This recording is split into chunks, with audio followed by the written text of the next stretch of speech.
Muy buenos días, comunidad. Este 15 de agosto de 2023 y bajo la gracia de nuestro Creador, quiero preguntarme y responder. ¿Se ha denunciado la utilización de la detención preventiva como una herramienta perversa de investigación? ¿Se han buscado crear mecanismos que limiten la privación de la libertad en nuestro país?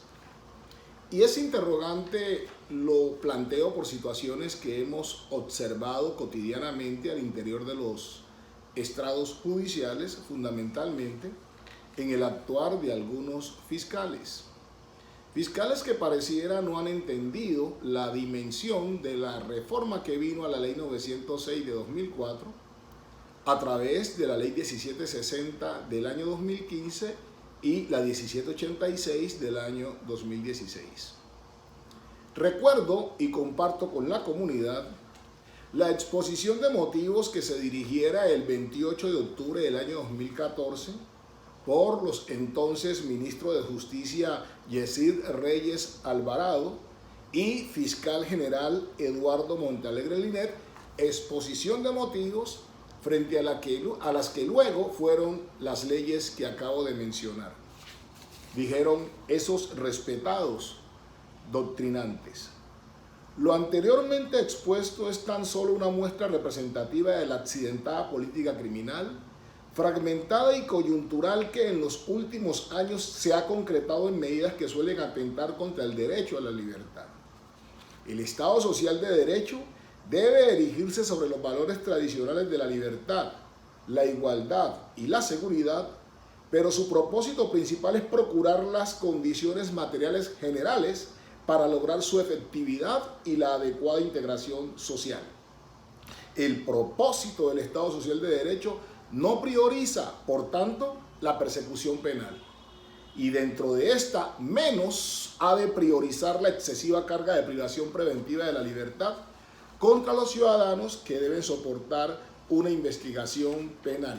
Y pareciendo ser el pensamiento de estos profesores, en esa época altos dignatarios del Estado, recurren más bien a la Corte Interamericana de Derechos para decir lo siguiente: aunado a lo anterior, la Comisión Interamericana de Derechos Humanos, en el informe sobre el uso de la prisión preventiva en las Américas, publicado el 30 de diciembre de 2013, advirtió como una práctica generalizada el hecho de que los fiscales imputen y soliciten la detención preventiva aun cuando no tengan suficiente evidencia para hacerlo, advirtiendo además que la detención preventiva suele utilizarse como una herramienta de investigación. El párrafo siguiente lo explica con claridad.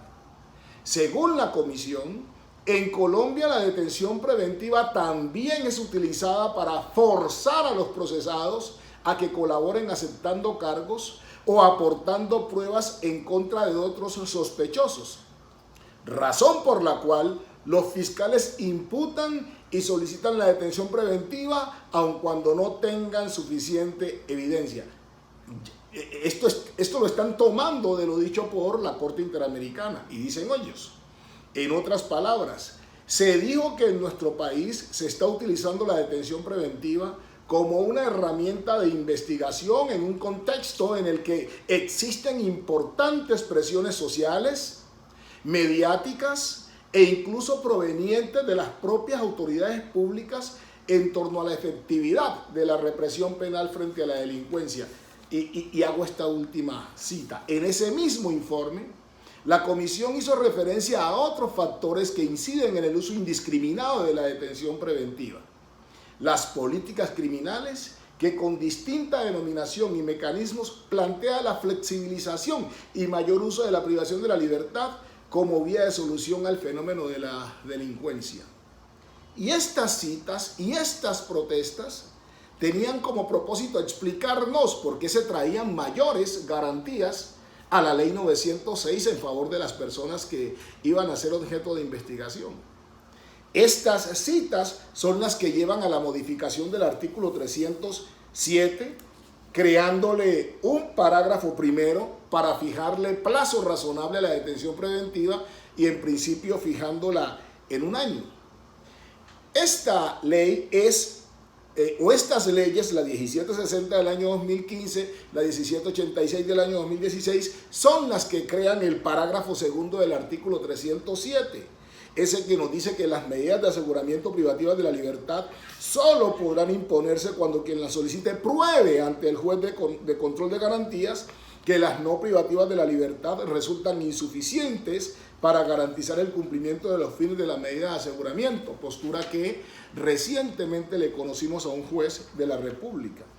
Estas dos leyes que se sustentaban trayendo a la Comisión Interamericana de Derechos Humanos para reforzar la libertad, limitando la detención preventiva para que no se use como herramienta de presión, son las que sirven para el parágrafo del artículo 308, que lo adiciona la ley 1760 del año 2015 a través del artículo segundo.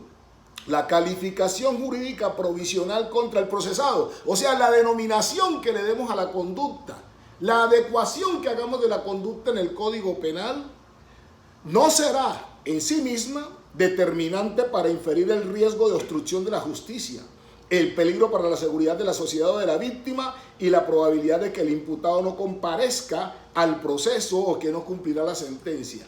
El juez de control de garantías deberá valorar de manera suficiente si en el futuro se configurarán los requisitos para decretar la medida de aseguramiento sin tener en consideración exclusivamente la conducta punible que se investiga. Son invitaciones importantísimas a que recojamos esos pensamientos que un día le conocimos en su programa de Derecho Criminal, tomo 2, al profesor Francesco Carrara. Posteriormente, en su Tratado de Derecho Penal, con Giovanni Leone, su tomo 1, le conocimos también el mismo pensar. Y hoy en día estamos viendo ese desarrollo en el profesor Luigi Ferrajoli con su texto Derecho y Razón.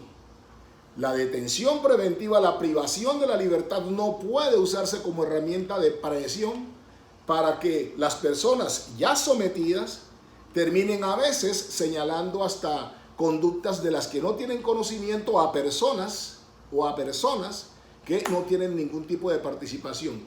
Démosle la fuerza que corresponde al artículo 13 constitucional. Todos nacemos libres. Démosle la fuerza que corresponde al artículo 28 constitucional.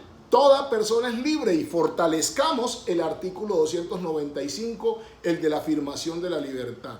Dios glorificado en nosotros. Amén y amén.